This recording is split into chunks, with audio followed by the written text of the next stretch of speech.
Décharge d'Akuedo à Abidjan. Ces hommes et ces femmes fouillent à la recherche de bouts de métaux qu'ils pourront revendre. C'est à une centaine de mètres de là qu'en août 2006, une partie des déchets du Probo Koala ont été déversés. À l'époque, nous avions rencontré ceux qui habitent à proximité de la décharge. Nous sommes enrhumés comme ça. Ça C'est sent pas mal. normal ce qu'ils ont fait. Ça donne la diarrhée. Ça nous rend malades. Aujourd'hui encore, les riverains disent subir les conséquences de la catastrophe et dénoncent une dépollution imparfaite. Une fois il pleut 2 ou 3 fois, on ne peut plus respirer. Et on ressent les mêmes odeurs qui étaient là avant. Le Probo Koala, filmé ici en septembre 2006 par Greenpeace, contenait une essence de mauvaise qualité, chargée de mercaptan, un liquide à l'odeur d'œuf pourri, de soude caustique et d'autres résidus chimiques. La cargaison appartenait à Trafigura, une discrète société installée en Suisse et aux Pays-Bas, réalisant 73 milliards de dollars de chiffre d'affaires. Trafigura fait circuler tous les jours des centaines de bateaux pour approvisionner en essence plus ou moins raffinée les marchés les moins regardants, en Afrique ou en Iran par exemple. Retour sur le Probo. Le 2 juillet 2006, il fait escale à Amsterdam. La société chargée du traitement des déchets fait passer la facture de 30 à 900 € la tonne. Trop cher pour Trafigura.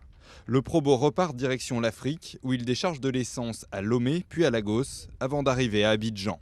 Une société locale accepte alors de traiter les déchets pour seulement 35 € la tonne.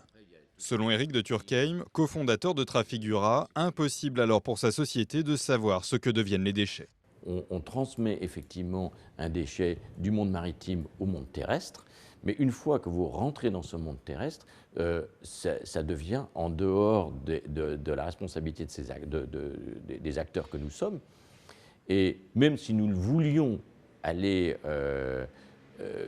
inspecter ces installations, probablement on n'aurait même pas le droit de le faire. À partir du 19 août, les résidus sont déversés un peu partout dans Abidjan. L'odeur devient vite insupportable, nausées et malaises se multiplient, comme ici dans le quartier de Djibi, où des déchets seraient toujours entreposés. En Afrique aussi, on a un droit de vie. En Afrique aussi, on n'a pas besoin de vivre avec des déchets toxiques en notre compagnie. Ça, c'est regrettable que les gens ne comprennent pas les choses de la sorte. Nous pensons que nous allons nous battre avec tout ce que nous avons comme force pour que cette situation soit réparée et que cela n'arrive plus jamais. Trafigura a signé 2 accords, l'un avec l'État ivoirien, l'autre avec un cabinet anglais représentant 30 000 victimes. Chacune d'entre elles devrait recevoir 750 000 francs CFA, soit un peu plus de 1 100 €. Avantage pour Trafigura, clore le débat sur le bilan humain de la catastrophe, alors que certaines études parlent de 17 morts. Malgré ces accords, certains comme Joseph Breham, avocat membre de Sherpa, une association d'entraide judiciaire internationale, espèrent que l'affaire ne s'arrêtera pas là. La corruption permet la détérioration de l'environnement qui elle-même a des impacts majeurs sur la santé. On a un condensé en quelques jours de ce qui normalement se fait sur quelques années. Et donc là, il n'est pas possible pour l'acteur principal, enfin celui que je pense être l'acteur principal, à savoir Trafigura de cette affaire, il n'est pas possible de dire « ah mais je ne savais pas ». Le Probo Koala et ses déchets n'auraient jamais dû être autorisés à repartir du port d'Amsterdam. C'est sur ce motif qu'une plainte pourrait être déposée devant la Commission européenne au début de l'année 2010. Cette fois, contre les États membres de l'Union qui auraient manqué à leurs obligations et rendu possible une des premières catastrophes écologiques du XXIe siècle.